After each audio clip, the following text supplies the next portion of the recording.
I don't know what to think. I think bad things. I mean, we didn't lose. No. I was all prepared to be sort of really confused about the defeat, and then Bobby Wood saved us. USA won, Honduras won. It's the Total Soccer Show Quick Take, Hot Take. I'm Daryl. He's Taylor. Hello. Yeah. Hello. You don't look happy, though. I mean, such is the state of the game that Bobby Wood scoring a late equalizer against Honduras away is saving us. Yeah. That's pretty frustrating. I'm like white-knuckling my chair right now. No, you are, yeah. So I think the thing I'm more worried about is the performance. The result, if you said 1-1 in Honduras, I kind of would have been like, that kind of makes sense. I mean, maybe. And they could have ended up winning this game 2-1. I would still be livid because I think this is really one of the worst performances I've seen from the United States in a long time, maybe ever. And I think that's because even like against Costa Rica when the United States got blown out 4-0, that was at least interesting because it was like such just a shambolic game that it was like something horrible has happened, let's figure it out. And it was individual errors and you could kind of diagnose all these problems. Against Honduras, like you and I were both like, we didn't want to watch anymore. Like from like the 60th minute on, we were both just so frustrated. It was head in hands. It seemed like nobody knew what they were supposed to be doing. It was kicking it long. It was just the most frustrating type of game. So obviously we'll get into the tactical detail and the analysis when we do the long take. We'll rewatch it later tonight and maybe have a good feel for exactly what was going on. But this is more emotional, right? But my feeling was that I kept waiting for the US to start playing. Yeah. And it felt like the first 10 minutes of a game when you were kind of settling in for the whole game for the United States. I genuinely think they had no plan for going 1-0 down. I think they really didn't think that was going to happen. And so when they did, it just seemed like that entire team, from the lineup to the way they were trying to approach that game, it felt like a team that always thought they were going to be in the driver's seat, that it was going to be Honduras with 11 behind the ball. We're going to have to pass it around, find our openings, get that goal. That's what we previewed, right? And then we'll play it out. I think that's what they thought was going to happen. And so when you go 1-0 down, that's not a team that's set up to chase. I think Jordan Morris is great, like running in behind, but I think he doesn't always know how to make those runs against more compact defense, and especially in transition. I think Clint Dempsey isn't going to be able to run from one end of the field to the other, and I think the United States ended up in almost like a 4-4-2 bucket again, which is the last thing we wanted to see. With the big gap in between. It should have been Clint Dempsey being the connector between Bradley and Acosta in central midfield and Jordan Morris at the top. And for some reason it didn't work. I don't know, was Dempsey too high? Was Dempsey too deep?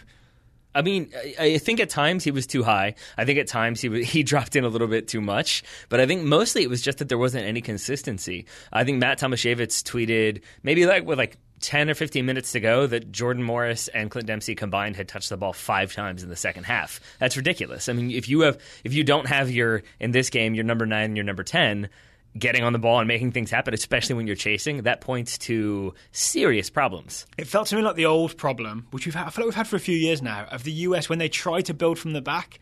It all slows down, and there doesn't seem to be a way to get it sort of like once you get just over the halfway line, we run out of ways to get it that little bit farther forward. Did you think they were trying to build from the back? Because I would even take issue with that. Well, because it ended up being a lot of long balls. I think Omar Gonzalez hit a lot of long balls that kind of were sometimes okay, but sometimes just bounced out of bounds.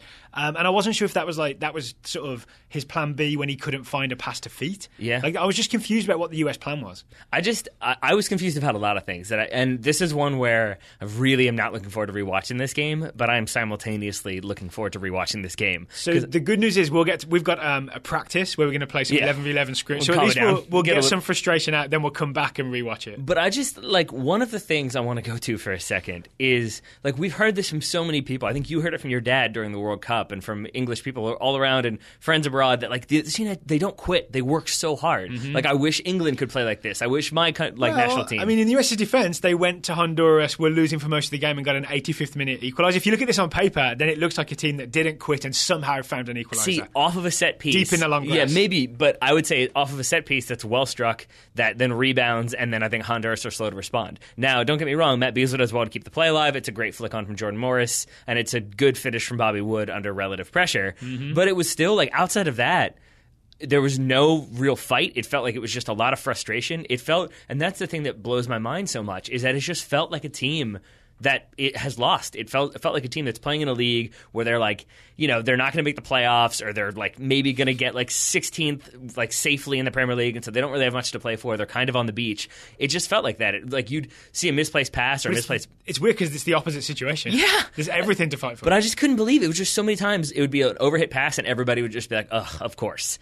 And it just felt like nobody was in there trying to really pick things up until the United States scored, and then it was all, "Let's do it, let's do it, let's do it." I I don't want to start pointing fingers of blame. I don't care. Point all you want. But I was going to say the one player that did look like he was like ready to up the energy and make things happen was Paul Arriola. Yeah. Right? He was the guy who was always running.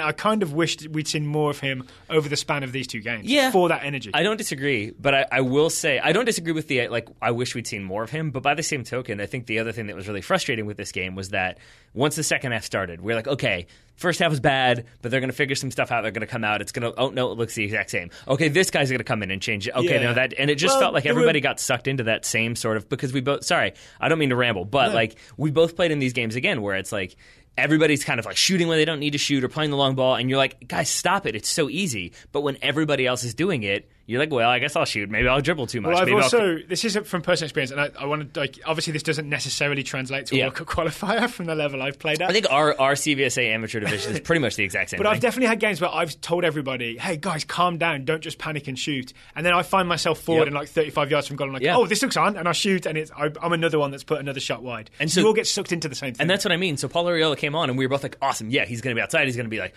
shuttling and making runs and linking up play. And then there were times when it was like, no, what are you doing? Stop dribbling. Pass the ball. And it was maddening in that regard. Can we talk?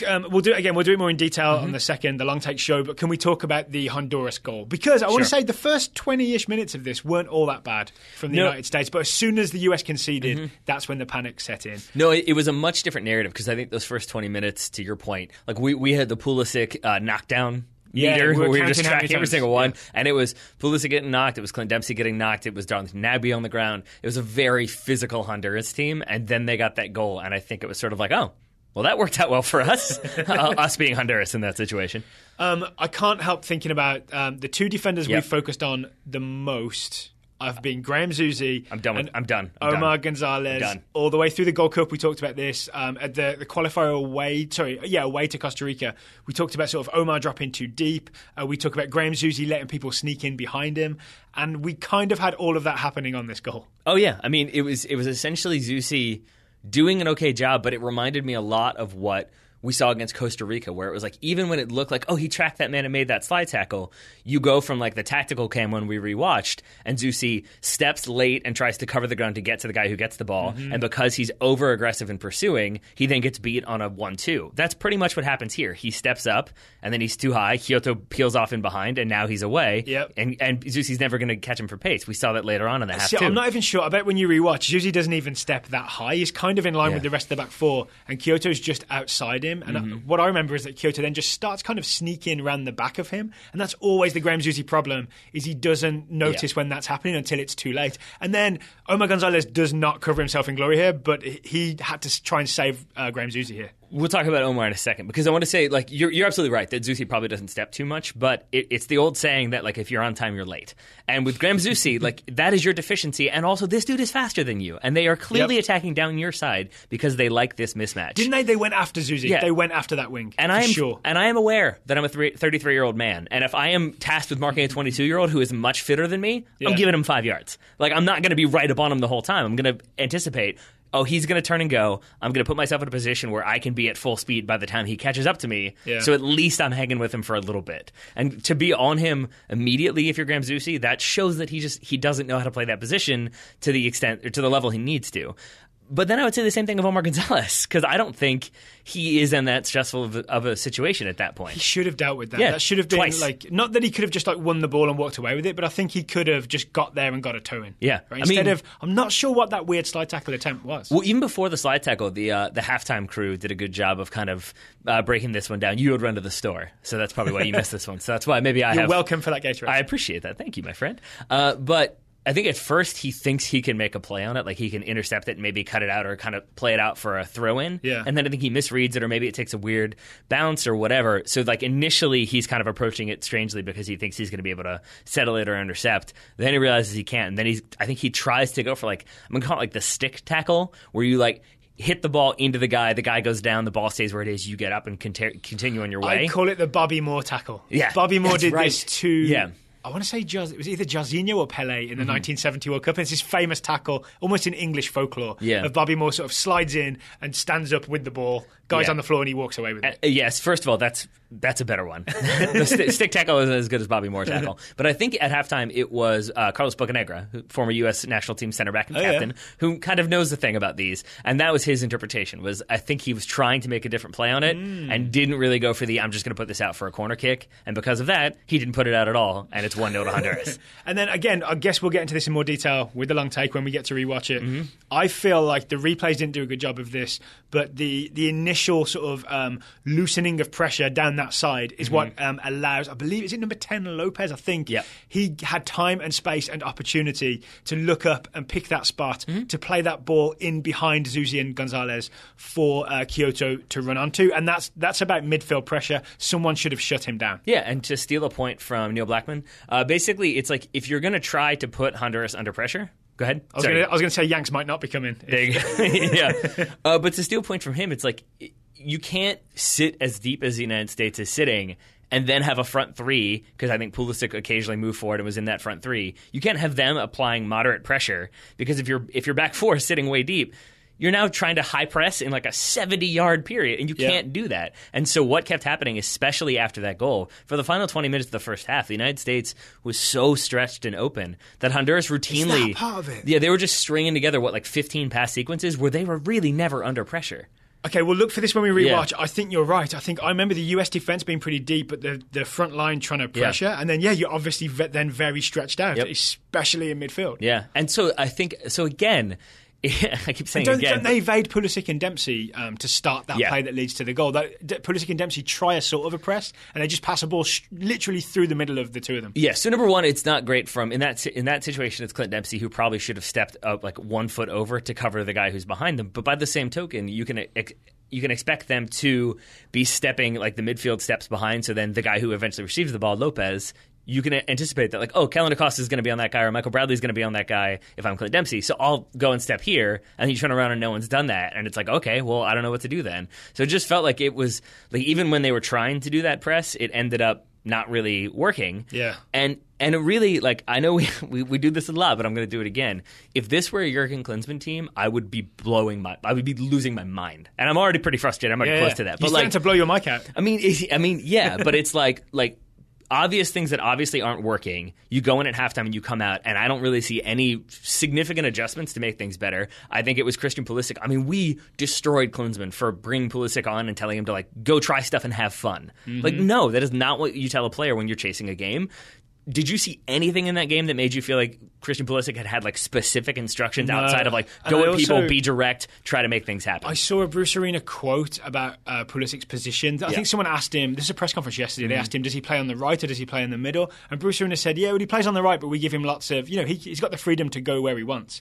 Yeah. And again, I'm a little tired of his glibness. And you think of that as well. Not Pulisic, but Arena, yeah. But you think of that first goal, Pulisic was not in sort of his right wing, right midfield, defensive position spot. He was up trying to press, and there's a lot of him floating around that maybe in the end wasn't that helpful for the United States. And there's also a lot of I don't know if I'm imagining this, but I think I saw the US team being sort of, let's give Christian the ball and see what he can do. Let him run at people. And then they kind of just watch him beat a couple of guys and then get fouled. And then, we'll take this free kick from close to the halfway line. Yeah, but it too much responsibility on a young man to try and give him the ball, let him beat 7 players and he'll score. Too much theoretical responsibility, though, because I would say that that's not real responsibility. To be just go try stuff. It's the worst type of responsibility. This isn't a Montessori school. Hey, whatever you do, try not to let the house on fire as it's surrounded by fire. What do I do? How do I do that? Is there any water? There's no water? I don't know what to do here. And it was just sort of go dribble at people. And so you'd see that where Dempsey would be running alongside him. I guess he's just going to dribble. Bobby Wood would do the same thing. Jordan Morris the same. It wasn't a lot of running off. There wasn't a lot of seeking to combine. It was sort of all right, he's going to take people on.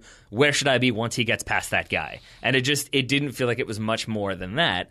And to the Arena point, I want to add, sorry, again, ranting, but we talked about this during the game, that he did the interview with a select few U.S. journalists. It seemed And one of the questions he got was sort of you said that you were out-coached. How much do you actually believe that? Or is that just cover for the players? And he basically said no, it's a thing I say because I don't think... I think he literally said I think we overestimate the importance of coaching. Like, to think that the outcome of a soccer game has to do with a coach when there's 11 players. That's actually a Klinsmann quote. I'll put it to you this way. Can you imagine if Roy Hodgson were in charge of England still? No! You guys, yeah. Can you imagine if you lost a World Cup qualifier, right, at home, and then he said that, and then you went away to, like, Slovenia and lost or drew 1-1? Yeah. You would be destroyed. If the coach said, coaching's not that important, and then you lose and draw, I mean, the English media would make Roy Hodgson strip naked and walk through the streets of London while someone rang a bell and said shame. Thought we weren't going to talk about that show anymore. Anyway, I mean, so it feels like no one is really being held accountable right now, and I think that... Well, we haven't seen the post-match press conference yet. Fine. That Bobby Wood equaliser is going to cover a lot of cracks. And I don't think it should, because I really do think even that was sort of like scrum, somebody gets a head to it, somebody gets a foot to it, and it ends up in the back of the net from a free kick. Right. Well, let me play Bruce's advocate for a second, just to make this interesting. So there's a chance I might come over the table. It's a pretty wide table, so I feel even good. so. So Bruce Arena didn't make any changes at half time. Yep. Did in roughly the 60th minute, Zusi off because he was obviously getting roasted by Kyoto, like more and more as the game went on. I think he should not have put Zusi in that position from the start. No. Especially Bruce knows MLS, knows Kyoto, knows what's going to happen, right? So should not have put him in that position from the start. Gets Jeff Cameron in there, who I think was a massive upgrade at right back.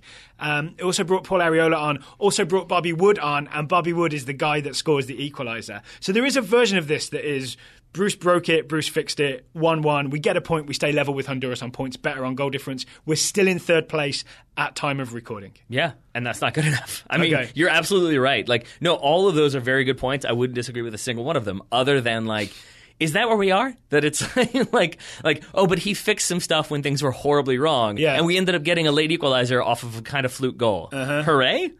So before this game, I was thinking, I'm going to say before the Costa Rica game, I was thinking that maybe there's something about Zusi that I'm just not seeing, but Bruce Arena's obviously smarter than we are, and there's something worth persevering with there. But after seeing him get roasted so many times, when I kind of felt this coming against Kyoto, I'm not sure that there was anything there to begin with. As a right back, I'm sure perfectly good as a right midfielder. But I think you have helped me get to why I'm so frustrated, and it's because in games past, in qualifiers past, whatever, when the United States fights back and get that equalizer, it's because they fought back. Yes. It's because they came back out, they worked. And you're like, finally, we deserve that. And you felt like it was coming. Like, you and I would be on our feet, like, yes, okay, it's another corner. Okay, yes, they're doing it, and they're fighting, and they made it happen. And this one is sort of like, oh, okay, and we had a weird muted celebration in the office, yeah, right? because it was just like, oh, okay, yeah, but it came against the run of play, even when you're chasing the game, and it didn't feel deserved at all. It didn't feel like the United States had put themselves in a position to get that goal consistently. It felt like, oh, we've got this one-off free kick, and it went our way, and we got really lucky. Pulisic won that free kick dribbling at people.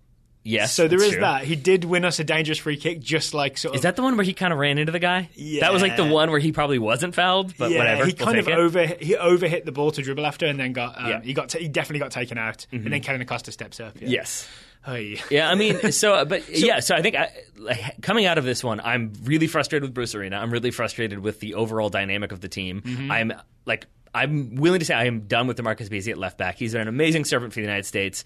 He was the second best the first best starting fullback tonight.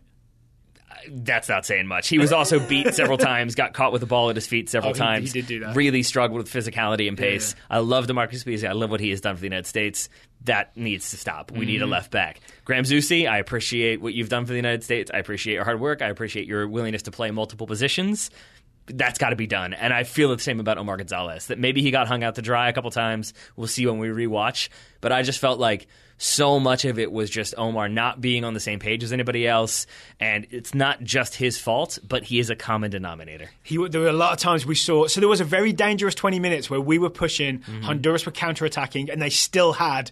Their sort of best front three on, and it looked super dangerous every time. And Omar Gonzalez was almost tempting them to sort of be onside and run through and pass through. Right, and we got real lucky. We did, and I want to could have got Costa Rica levels when those breaks were happening. Oh, absolutely. Right? And with better finishing, Honduras had the one where they played it back, the guy cut inside, he's shooting uncontested from 15 out, a better striker. There's one where he hits the post, I believe, where Bradley had to run through him, and he hit the Or at post, least hits like the back of the goal, but it looks closer from that angle. And I want to say, if you're just joining us, first of all, I'm sorry because I feel like I've increased your rage levels. But if you're like new to the show, what I've just done in listing players that I don't want to see anymore, we literally never do. We avoid doing that because it's kind of silly in many ways. Right? 100%. Yeah. And then what happens is that player gets called up again, and now you're in this position where you said, I'm done with it. And if they play well, then it becomes that. When I had Rob Usry on last week, he said he'd made a vow that if Graham Zusi starts at right back in a World Cup qualifier, he would not watch the United States national team.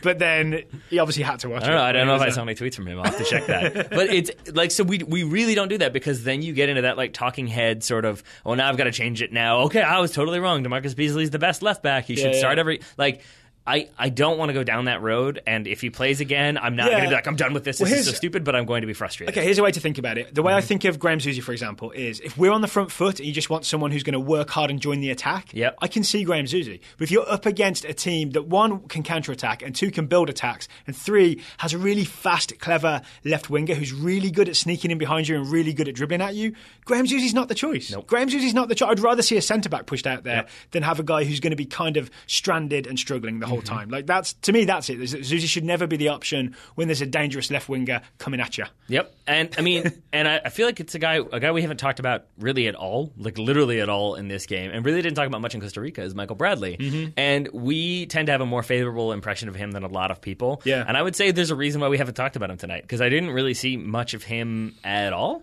I bet when we rewatch, you'll see a lot of him moving the ball around, but maybe not anywhere particularly effectively. Yeah. And so this is a game where I'm eager to see what people are doing, because maybe in the emotion, because I will say this is the most emotional I've been about a U.S. game since maybe the World Cup. Right. Because it was just... Because we're nearly not going. I mean, yeah, I never thought this was, I really genuinely never felt like this was a reality. And I've been one of those people. It's like, oh, come on. Like, even when we started this game, I really was like, oh, yeah, we're going to win this. Like, we're going to win this game. And I feel sort of like, because I've had that level of complacency and that level of like, no, it's just this is how it's going to be. I think when you really are forced to confront your mortality, your World Cup mortality, it becomes that much more distressing. And so I think that's why I'm so frustrated, is just to be like, no, this is, like, the U.S. does this. Sometimes they have bad games. They come back, they fight, they win, they prove that they belong, they prove that they should be there. Yeah. And to see a U.S. team not really do that and kind of luck into a result, which I'm not even really that concerned about. It's more about how disjointed and discombobulated that team looked. Yeah. It's worrying. It's a very worrying thing. I know we've got to go fairly soon, right, because we've got to get to practice, but I want to offer one interesting thing up. What about the long grass? So I know there's been a lot of complaint this week about how maybe the US makes too many excuses for poor results. I think Craig Burley, I didn't see it, but I saw a lot of reaction to it. Craig Burley going off on ESPN FC about how, like, he hears all these various things, but basically US just making excuses for not being good enough. Yeah. I honestly think the long grass is a problem. I was watching that ball move in the first 10 minutes. It moved so slowly through that grass. It like bobbled along as it went. I really think that's a surface that makes it hard to play soccer. And the common refrain here is, but both teams have to play on it. But the reality is one of those teams is playing on it way more often. One of those teams is playing on it deliberately. I mean, again, I've been on a team that did that. Like, we would play like far superior opponents and we would not cut the grass because it slows everything down.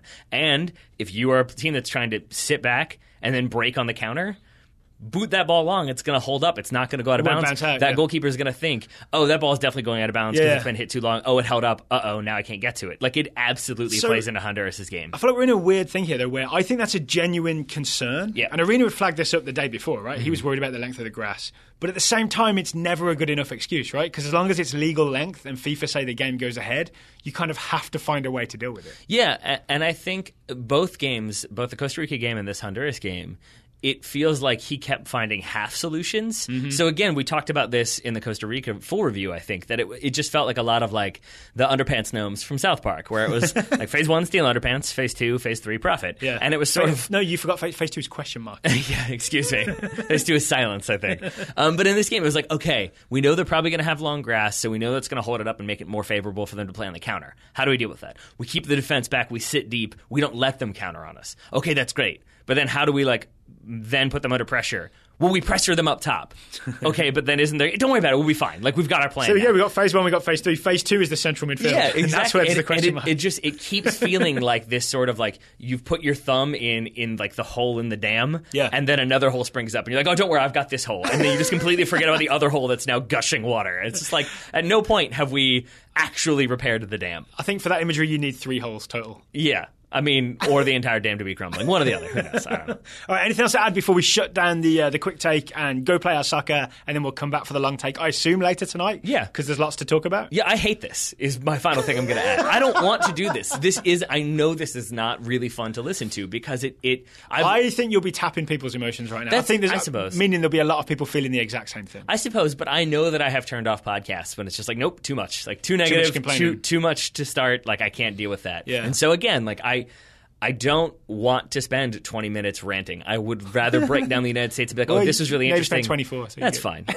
And so, like, I hope that we can get out of this. I think it's because my expectations were where they were, and I never really thought about what happens if everything kind of falls apart, and it feels like things have kind of come off the rails. Okay, so let's figure out where we are right now, which is the US is in 3rd place, right? We are level on points with Honduras. I think we both have 9 points because we drew. Yep. We have the better goal difference, so 3rd place is good enough to qualify for the World Cup, right? To go automatically. Yes, but 4th place is a playoff against either Syria or Australia, correct. I believe, right now. Australia's going to be tough. Syria's going to be political, right? And have its own weirdness because of that. I'm assuming if we were playing Syria, we would not be playing in Syria. Just to guess. Yeah, I don't think any of the games are. But then, I guess Jordan. The team below us, below Honduras right now, is Panama. Yep. Panama play Trinidad tonight. At home. If they win, they jump over the United States. They knock us into that playoff spot. I mean, my assumption 10 o'clock Eastern tonight, right? 10:05, yeah. I think my assumption is that we will be in 4th place tomorrow morning. All right, so everybody, if you're hearing this like before Panama, Trinidad, will Trinidad to victory or hope for a tie? Right? Soca Warriors. Go Soca Warriors, yeah. I don't think Levi Garcia made the cuts. DJ Ringus did email in a scouting report, so we'll have to check that and see. And then it'll be, then I think Panama... At home for the US and then Trinidad away. Those are the next 2 games. So we don't want to go into that Panama game with Panama ahead of us on points, knowing they can just sort of sit back and hold on for a draw. Okay, more to come in the Total Soccer Show long take, which will be out late tonight, probably sort of early hours of the morning.